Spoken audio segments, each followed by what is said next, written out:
It happened, I only noticed it in retrospect, so I can't really date it. Yeah. But in the last 7 to 8 years, I began to develop a different comic voice and a different perspective. You know, comedy, stand-up comedy is a low art. It's a vulgar art. It's an art of the people. It's not But it's an art. But it is an art. It has to do with interpreting the world as you see it and then writing something and then delivering it verbally. And I found a very liberating position for myself as an artist. And that was, I sort of gave up on the human race and gave up on the American dream and culture and nation and decided that I didn't care about the outcome. And that gave me a lot of freedom from a kind of distant platform to be sort of amused, a kind of, to watch the whole thing with a combination of wonder and pity and try to put that into words. Not caring about the outcome. What do you mean by that? Not having an emotional stake in whether this experiment with human beings works. I really don't care.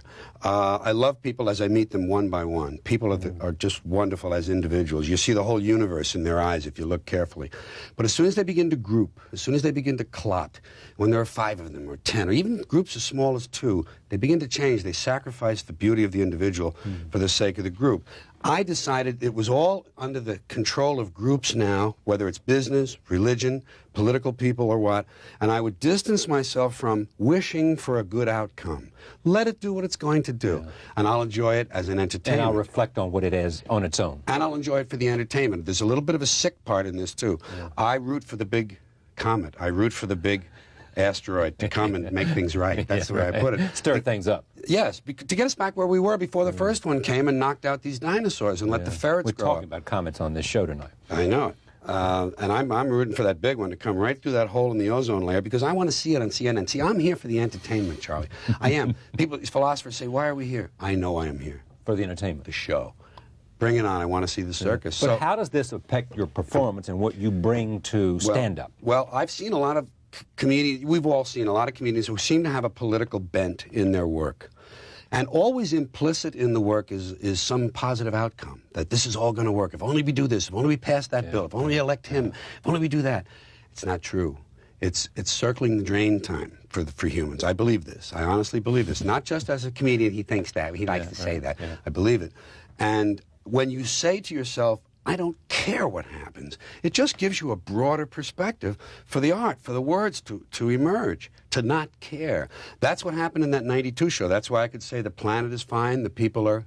Because the planet will outlast us. It will be here and it will be fine. Has the subject matter changed? Well, you know, you're still stuck with what's going on, but I don't like topical. I don't like political humor. I don't mention politicians. In fact, I defend them in this particular show. Everyone is on their... Everyone is always making things... Politicians are bad. I defend them and blame it on the people. This is where it belongs. You get what you deserve? Yes, you get what you deserve, and you deserve what you get. And I have a slogan, the public sucks.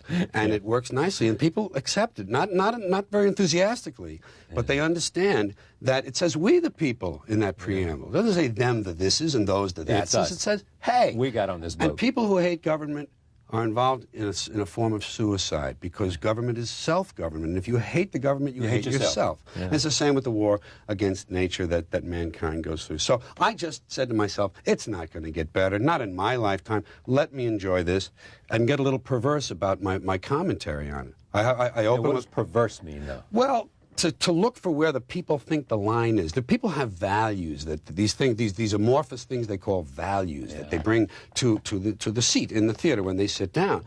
And I like to find out where their line may be and deliberately cross it, disturb them a little, make them uncomfortable, and then bring them with me across the line and make them glad they came.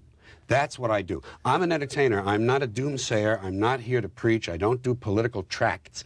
But I do entertain. I do a lot of jokes. But I want you to feel a little in danger along the way. And so people who go to hear